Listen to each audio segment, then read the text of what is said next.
and we never got anything. We probably won't get anything unless I decide to use excessive strength and force where we would be, frankly, unstoppable. But I won't do that. Okay? Now everyone's saying, oh, good. That's probably the biggest statement I made, because people thought I would use force. I don't have to use force. I don't want to use force. I won't use force. All the United States is asking for is a place called Greenland, where we already had it as a trustee, but respectfully returned it back to Denmark not long ago after we defeated the Germans, the Japanese, the Italians, and others in World War II. We gave it back to them. We were a powerful force then, but we are a much more powerful force now, after I rebuilt the military in my first term and continue to do so today. We have a budget of $1.5 trillion. So what we have gotten out of NATO is nothing except to protect Europe from the Soviet Union and now Russia. I mean, we've helped them for so many years. We've never gotten anything, except we pay for NATO. And we paid for many years until I came along. We paid for, in my opinion, 100% of NATO because they weren't paying their bills. And all we're asking for is to get Greenland, including right title and ownership, because you need the ownership to defend it. You can't defend it on a lease. Number one, legally it's not defensible that way, totally. And number two, psychologically, who the hell wants to defend a license agreement or a lease, which is a large piece of ice in the middle of the ocean where if there is a war, much of the action will take place on that piece of ice. Think of it. Those missiles would be flying right over the center of that piece of ice. Canada gets a lot of freebies from us, by the way. They should be grateful also, but they're not. I watched your Prime Minister yesterday. He wasn't so grateful. But they should be grateful to us. Canada lives because of the United States. Remember that, Mark, the next time you make your statements. So other presidents have spent, whether foolishly or not, trillions and trillions of dollars on NATO and gotten absolutely nothing in return. We've never asked for anything. It's always a one-way street. Now they want us to help them with Ukraine. And we say, we're going to. I'm really helping, not even them. I want to see, last week, if you saw, it was 10,000 soldiers, but last month it was 31,000 soldiers died. 31,000. That's this room times, the number of people in this room times 30. Think of it. 30,000 soldiers died in 1 month. The month before it was 27,000. The month before that it was 28,000. The month before that it was 25,000. It's a bloodbath. Europe, I'm helping NATO, and I've until the last few days when I told them about Iceland, they loved me.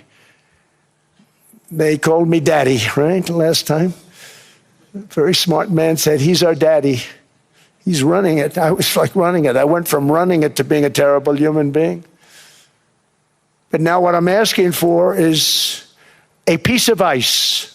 But I also inherited a mess with Ukraine and Russia, something that would have never happened. And I know Putin very well. He and I would discuss Ukraine. It was the apple of his eye, but he wasn't going to do anything. I said, Vladimir, you're not doing it. He would never have done it. It was terrible what happened. I could see it happening, too. After I left, I could see it happening. Biden had given Ukraine and NATO $350 billion, a staggering sum, $350 billion. I came in, and just like the southern border, just like inflation, just like our economy, I said, wow, this place is in trouble, meaning our country. All of these things were out of control. But the border was out of control. We fixed it with the strongest border anywhere in the world. And I've now been working on this war for 1 year, during which time I settled 8 other wars. India, Pakistan, I settled other wars that were, Vladimir Putin called me, Armenia, Azerbaijan. He said, I can't believe you settled that one. They were going on for 35 years. I settled it in 1 day. And President Putin called me He said, you know, I can't believe I've worked on that war for 10 years trying to settle it. I couldn't do it. I said, do me a favor, focus on settling your war. Don't worry about that one. What does the United States get out of all of this work, all of this money, other than death, destruction, and massive amounts of cash going to people who don't appreciate what we do? They don't appreciate what we do. I'm talking about NATO, I'm talking about Europe.